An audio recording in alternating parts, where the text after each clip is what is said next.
마가복음 7장. 예루살렘에서 온 바리새파 사람들과 몇몇 율법학자들이 예수님 주변에 모여 있다가 제자 가운데 몇 사람이 손을 씻지 않고 음식 먹는 것을 보았다.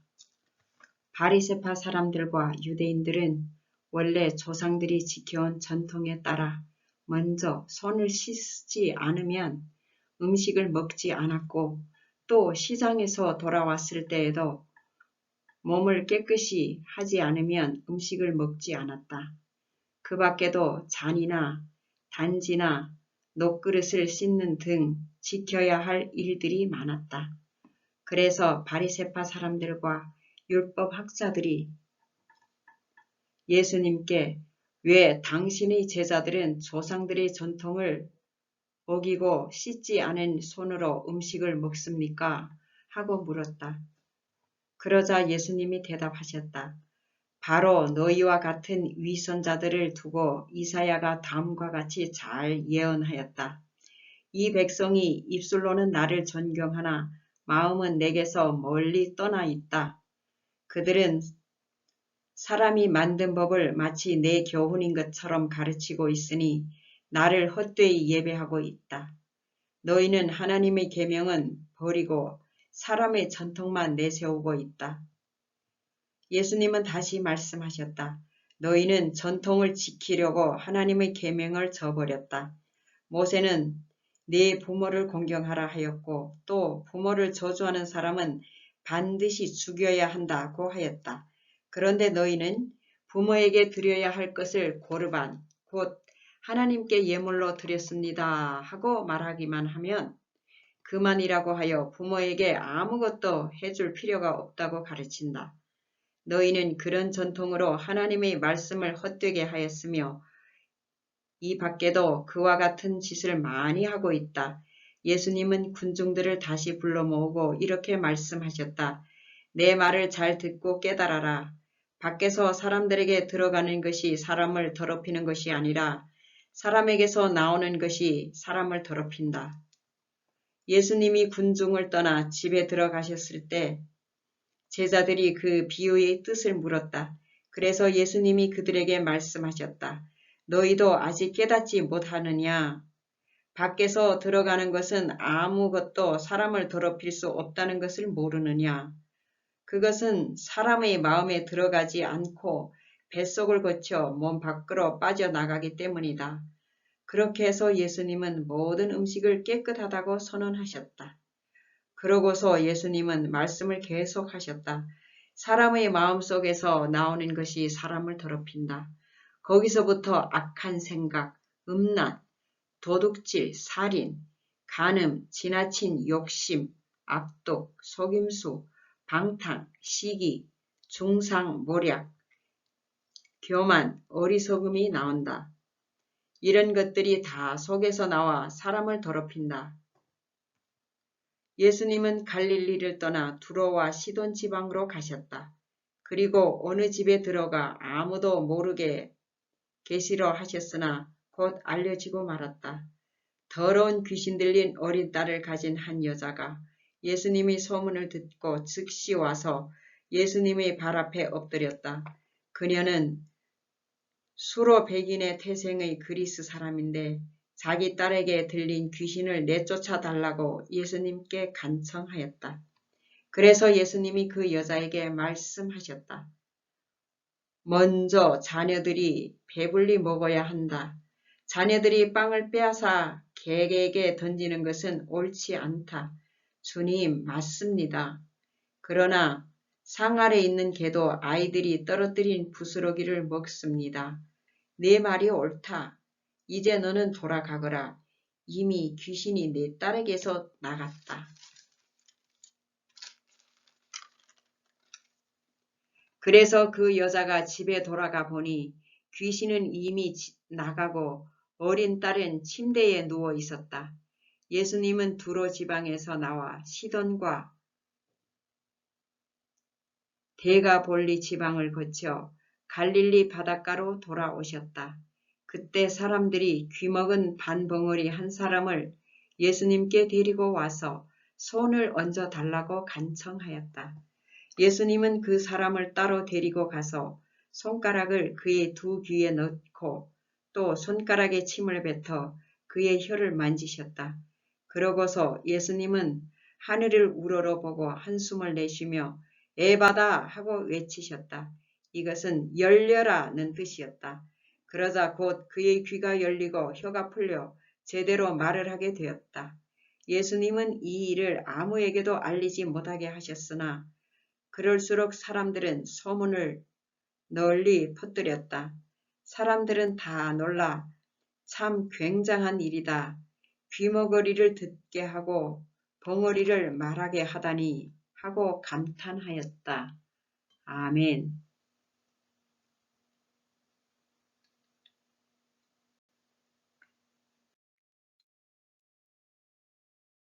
마가복음 8장. 그 무렵 또 다른 군중이 많이 모여들었으나 먹을 것이 없으므로 예수님은 제자들을 불러 이렇게 말씀하셨다. 이 사람들이 나와 함께 있은 지가 벌써 3일이 되었는데 먹을 것이 없으니 가엾구나. 이들 가운데는 먼 데서 온 사람들도 있으니 만일 굶겨 보낸다면 길에서 쓰러질 것이다. 이런 불판에서 이 사람들을 배불리 먹일 만한 빵을 어디서 구할 수 있겠습니까? 너희에게 빵이 얼마나 있느냐? 7개 있습니다. 예수님은 군중들을 땅에 앉히시고 빵 7개를 가지고 감사 기도를 드리신 다음 떼어서 제자들에게 주시며 사람들 앞에 갖다 놓게 하셨다. 그들에게는 또 작은 물고기 몇 마리도 있었다. 예수님은 그것을 받아 감사 기도를 드리고 제자들을 시켜 사람들에게 나누어 주도록 하셨다.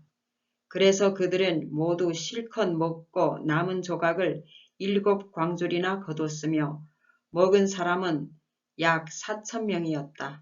예수님은 그들을 돌려보내시고 즉시 제자들과 함께 배를 타고 달마누다 지방으로 가셨다. 바리새파 사람들이 와서 예수님과 논쟁을 하기 시작했다. 그들은 예수님을 시험하려고 하늘에서 오는 기적을 요구하였다. 그래서 예수님은 마음속 깊이 탄식하시며 왜 이 세대가 기적을 요구하는가? 내가 분명히 말하지만 이 세대에 그런 기적은 보여주지 않겠다 하고 말씀하셨다. 그러고서 예수님은 그들을 떠나 다시 배를 타고 건너편으로 가셨다. 제자들이 깜빡 잊고 빵을 가져오지 않아서 배 안에는 빵이 1개밖에 없었다. 예수님이 제자들에게 바리새파 사람들이 누룩과 헤롯의 누룩을 조심하라 하고 말씀하시자 제자들은 우리에게 빵이 없어 그러시는구나 하며 서로 수군거렸다. 예수님은 그들이 수군거리는 것을 아시고 말씀하셨다. 왜 빵이 없다고 서로 의논하느냐? 너희가 아직 알지도 못하고 깨닫지도 못하느냐? 너희의 마음이 그처럼 둔하냐? 너희는 눈을 가지고도 보지 못하고 귀를 가지고도 듣지 못하느냐? 너희는 그렇게도 기억하지 못하느냐? 내가 빵 5개로 5,000명을 먹였을 때 남은 조각을 몇 광줄이나 거뒀느냐? 그때 제자들이 12광줄이입니다 하고 대답하자 예수님은 다시 물으셨다. 또 빵 7개로 4,000명을 먹였을 때 남은 조각을 몇 광줄이나 거뒀느냐? 7광줄이입니다. 그래서 예수님은 제자들에게 너희는 아직도 깨닫지 못하느냐 하고 말씀하셨다. 예수님의 일행이 벳세다에 이르자 사람들이 한 소경을 데리고 와서 예수님께 고쳐달라고 간청하였다. 예수님은 그의 손을 잡고 마을 밖으로 데리고 나가서 그의 두 눈에 침을 뱉고 손을 얹으며 뭐가 좀 보이느냐 하고 물으셨다. 그러자 소경은 두리번거리다가 예, 사람이 보이긴 합니다만 나무가 걸어 다니는 것 같습니다 하고 하였다. 예수님이 다시 그의 눈에 손을 대시자 그가 눈이 열려 모든 것을 똑똑히 보게 되었다. 예수님은 그를 집으로 보내시며 마을에는 들어가지 말라고 주의시키셨다. 예수님은 제자들과 함께 가이사랴 빌립보 지방의 여러 마을로 가시게 되었다. 가는 도중에 예수님이 제자들에게 사람들이 나를 누구라고 하느냐 하고 물으셨다. 제자들은 세례 요한이라 하는 사람들도 있고 어떤 사람들은 엘리야라 하며 또 어떤 사람들은 예언자들 가운데 한 분이라고도 합니다 하고 대답하였다. 그러면 너희는 나를 누구라고 생각하느냐 하고 예수님이 다시 묻자 베드로가 주님은 그리스도이십니다 하고 대답하였다. 그때 예수님은 자기에게 관한 일을 아무에게도 말하지 말라고 제자들에게 단단히 주의시키셨다. 예수님은 자기가 장로들과 대제사장들과 율법학자들에게 많은 고난을 받고 죽음을 당했다가 3일 만에 다시 살아나야 할 것을 비로소 제자들에게 밝히기 시작하였다. 예수님이 분명하게 이 말씀을 하시자 베드로가 예수님을 붙들고 그럴 수 없습니다 하고 말렸다. 그러나 예수님은 제자들을 돌아보시며 베드로에게 사탄아 썩 물러가거라. 네가 하나님의 일을 생각지 않고 사람의 일을 생각하고 있다 하고 꾸짖으셨다. 그러고 예수님은 제자들과 군중들을 불러 모으시고 이렇게 말씀하셨다. 누구든지 나를 따라오려거든 자기를 버리고 제 십자가를 지고 나를 따르라. 자기 생명을 구하고자 하는 사람은 잃을 것이며 나와 복음을 위해 자기 생명을 버리는 사람은 얻을 것이다.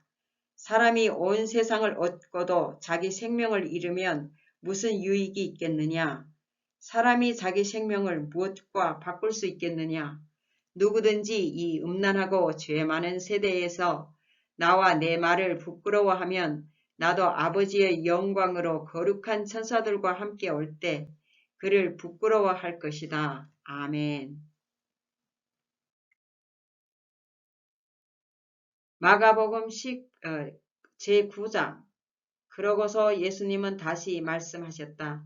내가 분명히 말해둔다. 여기 서 있는 사람들 가운데 죽기 전에 하나님의 나라가 권능으로 오는 것을 볼 사람들도 있을 것이다. 엿새 후 예수님은 베드로와 야고보와 요한만을 데리고 높은 산으로 올라가셨다.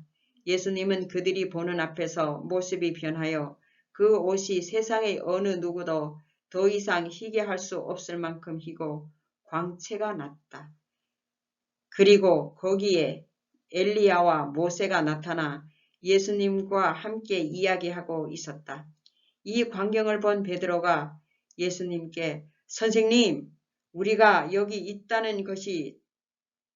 있는 것이 좋겠습니다. 우리가 이곳에 천막 셋을 세워 주님과 모세와 엘리야를 각각 모시겠습니다 하고 말하였다. 사실 베드로는 무슨 말을 해야 할지 몰랐다. 이것은 그들이 몹시 무서워했기 때문이었다. 이때 구름이 그들을 덮고 구름 속에서 이 사람은 내가 사랑하는 내 아들이다. 너희는 그의 말을 들어라 하는 음성이 들려왔다. 제자들이 즉시 주위를 둘러보니 예수님과 자기들 외에는 아무도 없었다. 예수님은 제자들과 함께 산에서 내려오시는 길에 내가 죽었다가 다시 살아날 때까지는 지금 본 것을 아무에게도 말하지 말아라 하고 명령하셨다. 제자들은 그 말씀을 명심하며 도대체 죽었다가 다시 살아난다는 말이 무슨 뜻일까? 하고 서로 토론하다가 예수님께 왜 율법학자들이 엘리야가 먼저 와야 한다고 합니까? 하고 물었다. 그래서 예수님은 이렇게 대답하셨다. 엘리야가 먼저 와서 모든 것을 회복한다는 말은 사실이다. 그런데 왜 성경에는 그리스도가 많은 고난과 멸시를 당할 것이라고 쓰여 있느냐?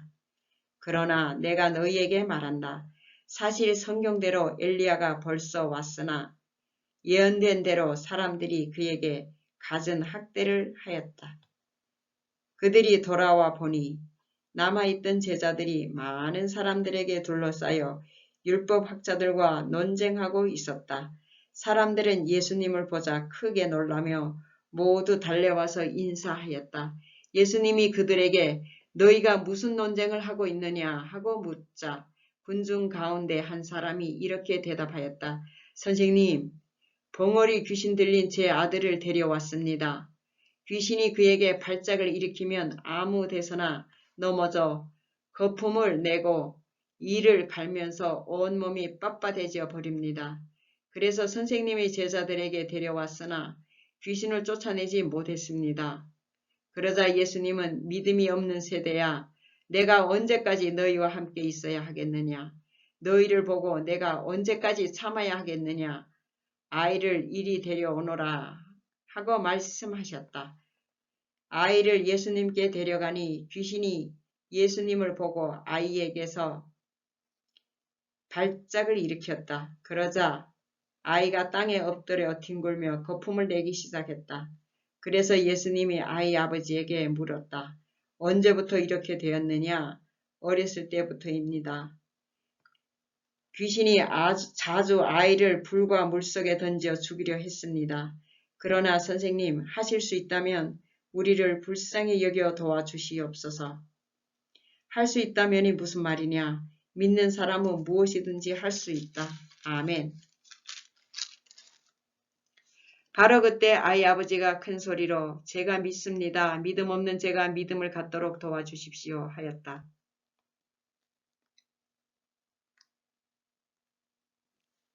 예수님은 사람들이 점점 모여드는 것을 보시고 더러운 귀신에게 벙어리와 귀머거리 되게 하는 귀신아, 내가 너에게 명령한다. 이 아이에게서 나와 다시는 들어가지 말아라 하고 호통을 치셨다. 그러자 귀신이 소리 지르며 아이에게 심한 발작을 일으켜 놓고 나갔고 아이는 죽은 사람같이 되었다. 그래서 많은 사람들은 아이가 죽었다 하고 말하였다. 그러나 예수님이 아이의 손을 잡아 일으키시자 그가 벌떡 일어났다. 예수님이 집에 들어가 계실 때 제자들이 조용히 와서 왜 우리는 귀신을 쫓아낼 수 없었습니까? 하고 물었다. 그래서 예수님은 이런 귀신은 기도가 아니면 나가지 않는다 하고 대답하셨다. 예수님의 일행은 그곳을 떠나 갈릴리를 지나가게 되었다. 그런데 예수님은 이 사실을 아무에게도 알리고 싶어 하지 않으셨다.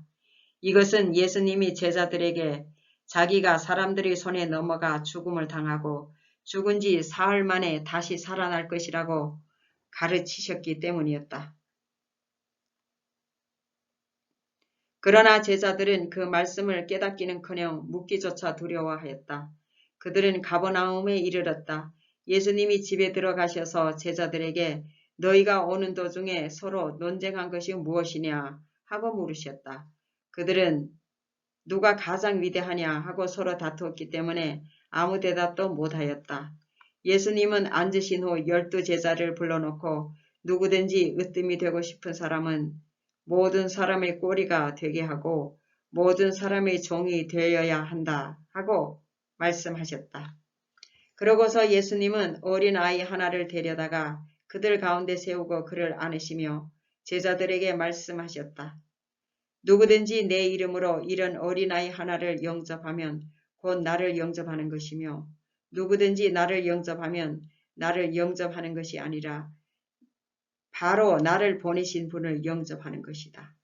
요한이 예수님께 선생님, 우리를 따르지 않는 사람이 선생님의 이름으로 귀신을 쫓아내기에 우리가 그렇게 못하도록 했습니다 하고 말하자 예수님은 이렇게 말씀하셨다. 막지 말아라. 내 이름으로 기적을 행하는 사람이 곧바로 나를 욕하지는 않을 것이다. 우리를 반대하지 않는 사람은 우리를 위하는 사람이다. 내가 분명히 말하지만 누구든지 너희를 그리스도에게 속한 사람으로 알고 물 한 그릇이라도 주는 사람은 반드시 상을 받을 것이다. 또 누구든지 나를 믿는 이런 어린아이 하나를 죄짓게 하는 사람은 차라리 목에 큰 맷돌짝을 달고 바다에 빠져 죽는 것이 낫다. 네 손이 너를 죄짓게 하거든 잘라버려라. 두 손을 가지고 지옥에 꺼지지 않는 불에 들어가는 것보다는 불구자로 영원한 생명을 누리는 곳에 들어가는 것이 더 낫다. 네 발이 너를 죄짓게 하거든 잘라버려라. 두 발을 가지고 지옥에 들어가는 것보다는 절뚝발이도 영원한 생명을 누리는 하늘나라에 들어가는 것이 더 낫다. 네 눈이 너를 죄짓게 하거든 빼어버려라. 두 눈을 가지고 지옥에 들어가는 것보다는 외눈으로 하나님의 나라에 들어가는 것이 더 낫다. 지옥에서는 구더기도 죽지 않고 불도 꺼지지 않는다. 재물을 소금으로 정결하게 되듯이 모든 사람은 불로 정결하게 되어야 한다. 소금은 좋은 것이지만 만일 소금이 그 맛을 잃으면 어떻게 짜게 할 수 있겠느냐. 너희는 소금의 우정을 가지고 서로 화목하며 지내라. 아멘.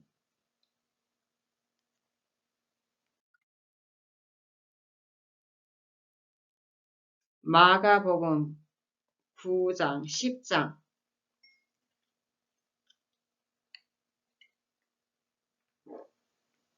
예수님이 그것을 떠나 유대 지방으로 가서 요단강을 건너가시자 많은 사람이 다시 몰려들었다.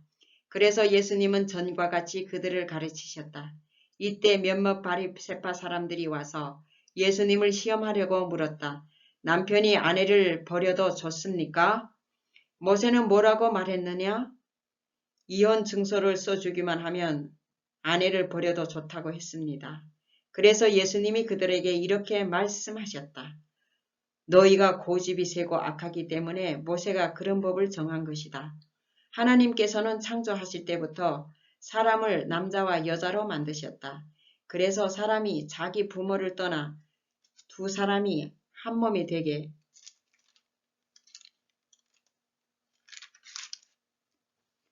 하셨으니 이제는 둘이 아니라 한 몸이다. 그러므로 하나님께서 짝지어 주신 것을 사람이 갈라놓아서는 안 된다. 집에 들어가서 제자들이 이 말씀에 대하여 다시 묻자 예수님은 이렇게 말씀하셨다. 누구든지 자기 아내와 이혼하고 다른 여자와 결혼하는 것은 본처에게 간음죄를 짓는 것이며 또 아내가 자기 남편과 이혼하고 다른 남자와 결혼하는 것도 간음죄를 짓는 것이다. 그때 사람들이 손을 넣어 축복해달라고 어린아이들을 예수님께 데려왔으나 제자들이 그 사람들을 꾸짖었다. 그러자 예수님은 이것을 보고 분개하시며 그들에게 이렇게 말씀하셨다. 어린아이들이 나에게 오는 것을 막지 말아라. 하나님의 나라는 이런 어린아이와 같은 사람들의 것이다. 내가 분명히 말해둔다. 누구든지 하나님의 나라를 어린 아이와 같이 받아들이지 않는 사람은 그 나라에 절대로 들어가지 못할 것이다. 그러고서 예수님은 어린아이를 안고 머리 위에 손을 얹어 축복해 주셨다. 예수님이 길을 가시는데 한 사람이 달려와서 무릎을 꿇고 선한 선생님, 제가 무엇을 해야 영원한 생명을 얻겠습니까? 하고 물었다.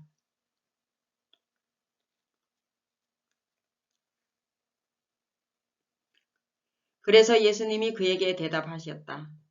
왜 나를 선하다고 하느냐? 선한 분은 하나님 한 분뿐이시다. 너는 살인하지 말아라. 간음하지 말아라. 도둑질하지 말아라. 거짓 증언하지 말아라.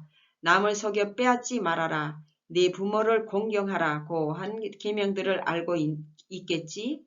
그러자 그는 선생님, 저는 이 모든 것을 어려서부터 다 지켜왔습니다 하였다. 그때 예수님이 사랑하는 마음으로 그를 바라보시며 말씀하셨다. 네게 한 가지 부족한 것이 있다.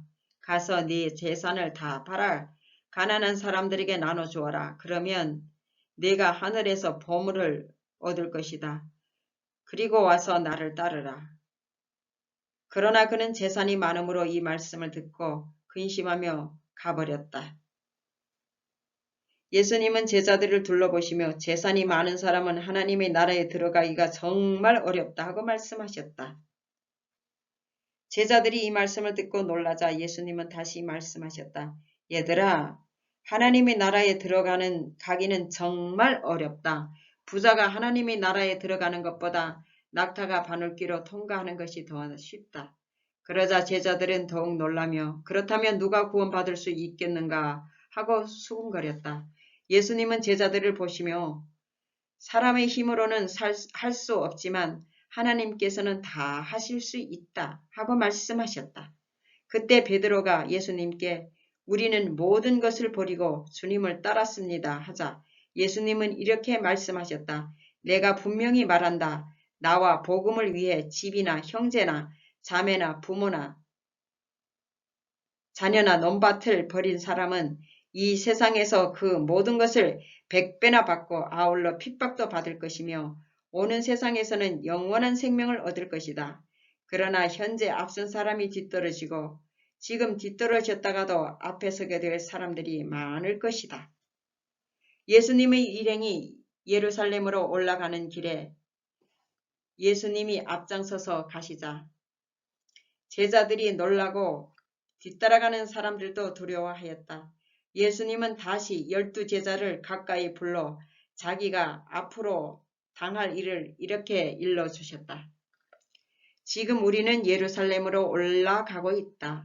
거기서 나는 대제사장들과 율법학자들의 손에 넘어갈 것이다. 그들은 나에게 사형 선고를 내린 다음 나를 이방인들에게 넘겨줄 것이며 이방인들은 나를 조롱하고 침뱉고 채찍질하고 죽일 것이다. 그러나 나는 3일 만에 다시 살아날 것이다. 그때 세베대의 두 아들 야고보와 요한이 예수님께 와서 부탁하였다. 선생님, 저희들의 소원을 좀 들어주십시오. 너희가 원하는 것이 무엇이냐? 우리를 주님의 영광스러운 나라에서 하나는 주님의 오른편에 하나는 주님의 왼편에 앉게 해 주십시오. 너희는 구하고 있는 것이 무엇인지도 모르고 있다. 내가 마셔야 할 고난의 쓴 잔을 너희가 마실 수 있으며 내가 받아야 할 세례를 너희가 받을 수 있겠느냐? 예, 할 수 있습니다. 너희는 정말 내가 마시는 잔을 마시고 내가 받는 세례를 받을 것이다. 그러나 내 오른편과 왼편에 앉는 것은 내가 정하는 것이 아니라 미리 정해진 사람들의 것이다. 묻고 있던 12제자가 야고보와 요한에게 화를 내자 예수님이 그들을 가까이 불러 이렇게 말씀하셨다. 너희가 아는 대로 세상의 통치자들은 백성을 권력으로 지배하고 고관은 세도를 부린다. 그러나 너희는 그럴 수 없다. 너희 중에 누구든지 크게 되고 싶은 사람은 남을 섬기는 사람이 되어야 하고 으뜸이 되고 싶은 사람은 모든 사람의 종이 되어야 한다. 나를 섬김을 받으러 온 것이 아니라 섬기러 왔으니 많은 사람이 핏값을 치르기 위해 내 생명을 마저 주려고 왔다. 아멘. 예수님의 일행이 여리고에 들렸다가 군정들과 함께 그곳을 나갈 때였다. 디메오의 아들인 소경 거지 바디메오가 길가에 앉았다가 나사렛 예수님이 지나가신다는 말을 듣고 다윗의 후손 예수님 저를 불쌍히 여겨주십시오 하고 외쳤다. 많은 사람들이 그를 꾸짖으며 조용히 하라고 했으나 그는 더욱 큰 소리로 다윗의 후손이시며 저를 불쌍히 여겨주십시오 하고 외쳤다. 예수님이 걸음을 멈추시고 그를 불러오너라 하고 말씀해 하시자 사람들이 소경에게 잘됐다 일어나라 예수님이 너를 부르신다고 하였다. 그러자 소경이 겉옷을 벗어 던지고 벌떡 일어나 예수님께 나왔다. 예수님이 그에게 원하는 것이 무엇이냐 하고 물으시자 선생님 눈을 뜨게 해 주십시오 하고 소경이 대답하였다. 그래서 예수님이 가거라 내 믿음이 너를 낫게 하였다 하고 말씀하시자 그가 곧 눈을 뜨고 예수님을 따라갔다. 아멘.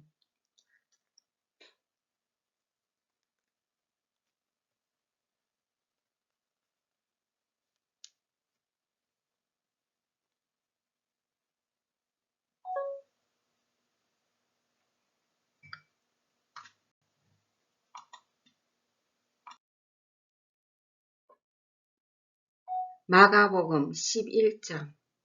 그들이 예루살렘에 가까운 감람산 기슭 벳바게와 베다니에 이르렀을 때 예수님은 두 제자를 보내며 이렇게 말씀하셨다. 너희는 맞은편 마을로 들어가거라. 거기에 가면 아무도 타본 적이 없는 나귀 새끼 한 마리가 매여 있을 것이다. 그것을 풀어서 끌고 오너라. 누가 너희에게 왜 그러냐고 묻거든 주님이 쓰신다고 하여라. 그러면 곧 보내줄 것이다. 그래서 그들이 가서 문 밖 길거리에 나귀 새끼가 매여 있는 것을 보고 풀자. 거기 섰던 사람들이 무슨 일이요? 왜 나귀를 푸시오? 하고 물었다. 제자들이 예수님께서 일러주신 대로 대답하자 그들이 허락하였다. 제자들은 나귀 새끼를 예수님께 끌고 와서 자기들의 겉옷을 그 위에 걸쳐 두었다. 예수님이 나귀에 올라타시자 많은 사람들이 겉옷을 벗어 길에 펴기도 하고 들에서 푸른 나뭇가지를 꺾어다 길에 깔기도 하였다. 그리고 예수님을 앞뒤로 에워싸고 가는 군중들은 호산나 주의 이름으로 오시는 분에게 찬양을, 앞으로 올 우리 조상 다윗의 나라여 가장 높은 곳에서 호산나 하고 환호성을 올렸다. 그 길로 예루살렘에 도착하신 예수님은 성전에 들어가 모든 것을 둘러보시고 이미 날이 저물었으므로 12제자와 함께 베다니로 나가셨다. 이튿날 그들이 베다니를 떠날 때 예수님은 시장하셨다. 약간 떨어진 곳에 마침 잎이 무성한 무화과 나무 한 그루가 있는 것을 보시고 예수님은 혹시 열매가 있는지 보려고 가셨으나 아직 무화과 철이 아니어서 잎사귀 뿐이었다. 그래서 예수님은 그 나무를 향해 사람이 내게서 다시는 열매를 따먹지 못할 것이다 하고 말씀하셨다. 그리고 제자들도 예수님이 그렇게 말씀하시는 소리를 들었다. 예루살렘에 이르시자 예수님은 성전에 들어가 거기서 매매하는 사람들을 다 쫓아내시고 돈 바꿔주는 사람들의 상과 비둘기 파는 사람들의 의자를 둘러 엎으셨다.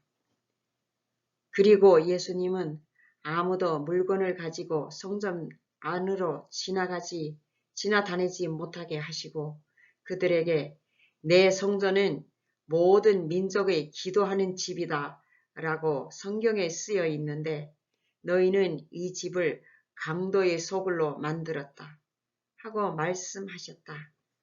대제사장들과 율법학자들은 이 말을 듣고 예수님을 죽일 방법을 의논하였다. 이것은 모든 사람들이 예수님이 가르치심에 놀람으로 그들이 예수님을 두려워했기 때문이었다. 날이 저물자 예수님의 일행은 다시 성 밖으로 나갔다. 다음 날 아침 그들은 길을 가다가 예수님이 저주한 무화과 나무가 뿌리가 마른 것을 보았다. 이때 베드로가 예수님의 말씀이 생각나서 선생님 저것 좀 보십시오. 어제 저주하신 무화과 나무가 말라버렸습니다. 하자 예수님이 제자들에게 이렇게 말씀하셨다. 하나님을 믿어라. 내가 분명히 말하지만 누구든지 이 산을 향해 땅에서 들려 바다에 빠져라 하며 마음속으로 의심하지 않고 자기가 말한 것이 반드시 이루어질 것이라고 믿으면 그대로 될 것이다. 그러므로 내가 너희에게 말한다. 너희가 기도하고 구하는 것은 무엇이든지 받은 줄로 믿어라. 그러면 그대로 될 것이다. 너희가 서서 기도할 때 어떤 사람과 서로 마음 상한 일이 있거든 용서해 주어라. 그러면 하늘에 계신 너희 아버지께서도 너의 잘못을 용서해 주실 것이다. 그러나 너희가 용서해 주지 않으면 하늘에 계신 너의 아버지께서도 너의 잘못을 용서해 주시지 않을 것이다. 그들은 다시 예루살렘에 들어갔다. 예수님이 성전뜰을 거니실 때 대제사장들과 율법학자들과 장로들이 와서 당신은 무슨 권한으로 이런 일을 하고 있소? 누가 당신에게 이런 권한을 주었소? 하고 따져 물었다. 그때 예수님이 대답하셨다. 나도 한 가지 묻겠는데 너희가 대답하면 내가 무슨 권한으로 이런 일을 하는지 말하겠다. 요한의 세례가 하나님에게서 왔느냐 아니면 사람에게서 왔느냐 말해 보아라. 그러자 그들은 만일 하나님에게서 왔다고 하면 왜 그를 믿지 않았느냐 할 것이고 그렇다고 사람에게서 왔다고 말하자니 모든 사람들이 요한을 예언자로 여기고 있으므로 백성들이 두렵다 하고 서로 의논하다가 우리는 모르겠어 하고 대답하였다. 그래서 예수님은 그들에게 나도 무슨 권한으로 이런 일을 하는지 말하지 않겠다 하고 말씀하셨다. 아멘.